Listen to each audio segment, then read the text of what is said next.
Untuk membahas selengkapnya sudah hadir 4 orang narasumber bersama kami. Yang pertama ada Wakil Ketua TKN Prabowo Gibran, Bang Erwin Aksa. Selamat malam Bang Erwin, apa kabar? Malam. Baik ya Bang? Baik. Oke, kemudian sudah hadir juga bersama kami Wakil Ketua TPN Ganjar Mahfud, Bang Rambun Cayo. Selamat malam Bang. Selamat malam. Apa kabar? Alhamdulillah. Baik ya. Oke, kemudian juga sudah bergabung bersama kami juru bicara Anies Muhaimin atau Deputi Pemenangan Timnas Amin, Bang Mardhani Alisera. Selamat malam Bang Mardhani.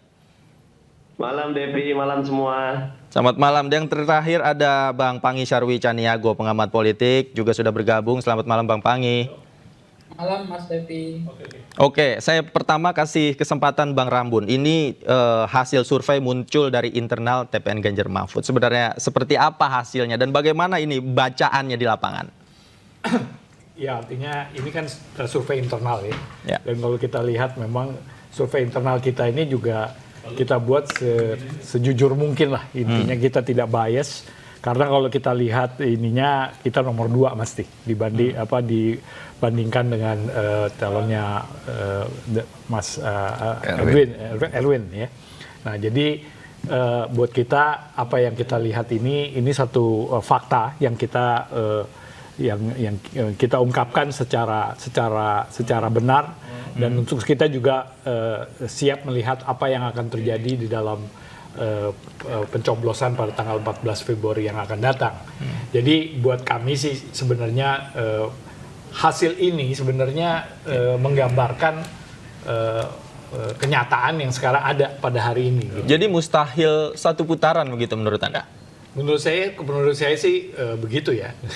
Meskipun aspirasinya pengen satu putaran, tapi kalau melihat kenyataan pada hari ini, menurut kami sih ini akan menjadi 2 putaran. Oke, saya ke Bang Erwin. Bang Erwin, kemarin juga ada narasi khususnya di media sosial ramai. Ini kita menangkan saja pasangan Prabowo Gibran satu putaran atau aklamasi. Nah, tanggapan Anda seperti apa? Sepertinya pede sekali nih Bang Erwin. Jadi yang pertama, dalam setiap pemilu yang sering saya sampaikan kepada teman-teman, yang menjadi kunci itu adalah pesan.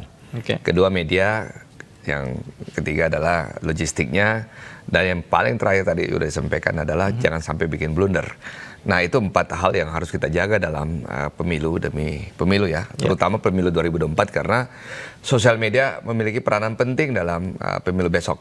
Sehingga ya setiap netizen punya aspirasi, ada yang ingin satu putaran atau ingin pemilu besok selesai dalam 14 Februari. Tetapi itu sah-sah saja saya kira menurut kami. Tetapi bagi kami di TKN adalah kami mempercayai tentunya penelitian ilmiah, penelitian yang dilakukan oleh pollsters yang melakukan random sampling, tatap muka dan juga ditambah dengan FGD.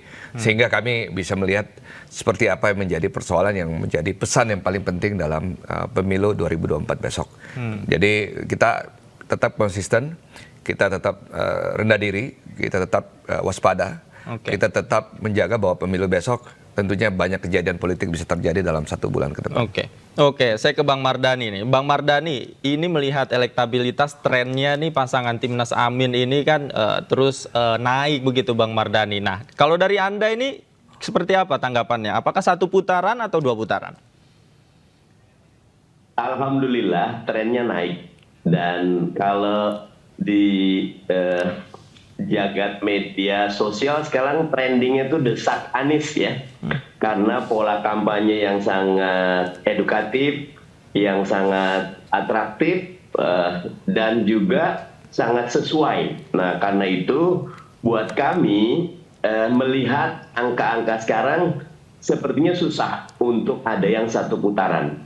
Karena saya ngelihat timnya Mas Ganjar kerja keras, tim Pak Prabowo kerja keras. Kami lebih kerja keras lagi. Jadi kalau melihat angka-angka survei kalau dikumpulkan ya belum ada yang 50% plus 1. Itu pun nanti kalau kita lihat tidak boleh di bawah 20% sebarannya. Kemungkinan 2 putaran. Targetnya Amin memang 35, 57, 35% dan 57 juta masuk putaran 2. Di putaran 2 momentumnya insya Allah ada di Amin.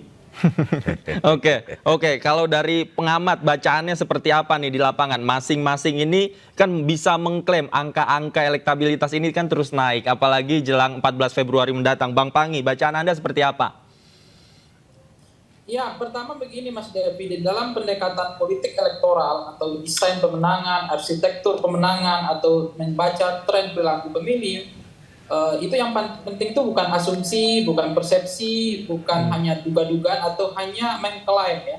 Tapi harus betul-betul dengan KPI yang jelas, dengan alat ukur yang jelas, dengan dengan kemampuan untuk menganalisa. Jadi kalau kita cermati di dalam leksikon pendekatan politik, yang konteks yang terjadi hari ini adalah itu lembaran per hari ini. Nah, apa yang terjadi setelah per hari ini akan terjadi yang disebut dengan fluktuasi atmosfer politik yang cukup tinggi, kemudian ada gempa-gempa politik, ada blunder politik, ada skandal politik, ada isu-isu sentimen yang negatif, ada yang tidak populis, ada yang kemudian melakukan hal yang tidak dimaafkan oleh masyarakat gitu dalam konteks mengganggu perilaku pemilih baik swing voters kita, pemilih yang mengayun, mengganggu perilaku pemilih kita yang undecided votersnya, mengganggu perilaku pemilih kita yang strong voters gitu. Jangankan yang undecided, yang strong voters saja itu bisa berubah, bisa migrasi gitu. Yang sebetulnya mereka sudah mantap pilih, tapi melihat perilaku panggung-panggung depan yang dipertontonkan oleh yang itu di luar desain, di luar arsitektur, di luar rancangan yang itu alamiah. Dan itu tidak bisa dikendalikan oleh konsultannya, tim suksesnya, desain arsitekturnya. Yang namanya panggung depan itu akan kelihatan nanti aslinya gitu. Jadi bagaimanapun digincu, dibedakin, dipoles atau diapain, tetapi suatu saat pasti akan ada kelihatan apa yang panggung depan nggak bisa disembunyikan. Itu yang menurut saya bahwa kalau membaca survei per hari ini itu tren ya. Tren itu silakan saja, tetapi yang jelas bahwa survei per hari ini itu tren ke depan itu bisa berubah. Maka sebetulnya di dalam pendekatan terminologi politik atau pendekatan elektoral yang disebut dengan bandwagon effect, apa yang dilakukan untuk menggiring opini publik bahwa seolah ini adalah satu putaran, itu juga nggak salah. Tapi itu juga bisa sesat. Karena mengambil kesimpulan yang terlalu cepat tanpa kalkulasi hitung-hitungan yang terukur. Apalagi ini semuanya kerja keras semua, tidak hanya Pak Prabowo. Dan timnya Anies juga bekerja, tim Ganjar juga bekerja. Jadi artinya apa? Sangat harus berhati-hati. Saya melihat kemenangan itu bukan hasil survei per hari ini. Kompetitif, masih sangat dinamis, peluangkan siapapun bisa, termasuk putaran kedua. Maka oleh karena itu hati-hati dengan penggiringan bandwagon effect bahwa ini satu putaran. Baik, artinya angka-angka kan masih bisa berubah sebelum akhirnya 14 Februari masa pencoblosan ini hadir di hadapan kita semua. Nah, saya ingin ke Bang Rambun. Bang Rambun, sebenarnya apa yang menjadi kekuatan Ganjar Mahfud yang membuat kemudian survei elektabilitasnya ini angkanya bisa mencapai 37%? Yang pertama-tama sih menurut saya sosok dari kedua calon capres dan cawapres kita gitu ya. Itu pertama, dari track record, dari sisi kemampuan dan yang lain-lain. Jadi menurut saya itu pertama. Yang kedua adalah program, dan program kami ini program yang menjawab atau berusaha menjawab masalah-masalah konkret di masyarakat, ya kan, dengan 21 program yang pernah dibacakan oleh Profesor Mahfud pada waktu debat cawapres. Dan yang ketiga sebenarnya juga adalah bahwa tim yang ada sekarang ini timnya menurut kami jauh lebih kohesif ya, antara partai politik, relawan, dan juga kekuatan civil society yang sangat tergerak dengan keadaan sistem politik kita pada hari ini. Yang ya meskipun kita berada dalam situasi di mana logistik tadi itu satu hal yang penting gitu, tapi kita mencoba untuk dengan keterbatasan yang kita punya, kita juga mendorong agar ini menjadi sebuah bagian daripada sebuah proses politik yang didasarkan pada aspek gotong royong gitu ya. Artinya kita berusaha berinvestasi secara bersama-sama. Jadi ini menurut kami tren ini naik ini bukan bukan karang-karangan, dan pollster itu satu hal, dan saya setuju tadi dari Mas Panggi tadi bahwa ini baru tren gitu, dan akan banyak berubah. Di 2014 juga begitu kok, kita menghadapi hal yang sama pada 4 minggu terakhir, tapi kita kemudian bisa memenangkan itu. Dan saya rasa di tahun ini pergerakannya agak lebih dinamis karena kita ada tiga pasangan ya, yang kekuatannya cukup mumpuni ya. Oke, Bang Erwin, ini Pak Prabowo dengan Gibran berada di posisi di atas begitu di berbagai lembaga survei. Nah, apakah ini mungkin menjadi salah satu faktor yang membuat TKN ini pede bahwa bisa menjaga momentum ini terus-menerus sampai tanggal 14 Februari nanti? Yang pertama, TKN tidak pernah pede. Kita tetap waspada. Kita tetap konsisten dengan strategi TKN yang kita sudah miliki. Kita menjaga agar supaya tadi pesannya tersampai kepada masyarakat. Medianya juga terus kita pakai, baik TikTok, Facebook, Instagram, YouTube, termasuk media mainstream. Kemudian yang paling penting tentunya kita menjaga agar supaya konsistensi daripada relawan-relawan kita mendapatkan donasi dari donatur-donatur. Sekarang donatur bukan donatur besar, donaturnya datang dari bawah. Yang terakhir adalah jangan bikin blunder. Nah, ini yang kita berharap bahwa 1 bulan ke depan ini kita menjaga konsistensi daripada strategi itu. Kita tidak pernah mengatakan bahwa kita ingin 1 putaran di dalam TKN. Kita mengikuti apa yang disajikan oleh lembaga-lembaga peneliti yang hebat-hebat ini. Dan kita melihat juga bagaimana sebenarnya perpindahan suara dari paslon 1, 2, 3 dan apa sebenarnya isu yang paling penting yang ingin diharapkan oleh masyarakat daripada paslon kita. Jadi kita sudah konsisten, keberlanjutan itu kita menjadi narasi utama kita dan memperbaiki apa yang belum selesai di era kepemimpinan Pak Jokowi. Oke, saya ke Bang Mardhani. Bang Mardhani, tadi Anda sebutkan bahwa ini kecil kemungkinan untuk 1 putaran. Artinya ketika masuk nanti 2 putaran, kalau dari Timnas Amin kira-kira kemana ini lawannya di putaran kedua nanti, Bang Mardhani?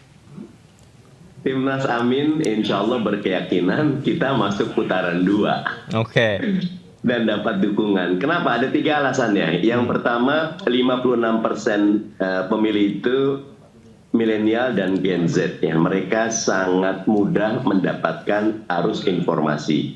Yang kedua, arus informasi menjadi sangat personal sekarang. TV penting, tetapi dengan sosial media mereka bisa milih mana yang cocok. Kayak desak Anies sekarang ini luar biasa menjadi trending dan diminati karena ada unsur edukasinya. Dan yang ketiga, positioningnya. Kalau Pak Prabowo nyun sewu kan lanjutkan, kami perubahan. Kalau Pak Ganjar monggo nanti dijelaskan. Tapi dengan perubahan itu kontender biasanya kita punya kedudukan yang lebih menguntungkan. Nah, momentumnya yang kami sedang pelihara dengan terus berdoa, merawat, dan mendengar masyarakat.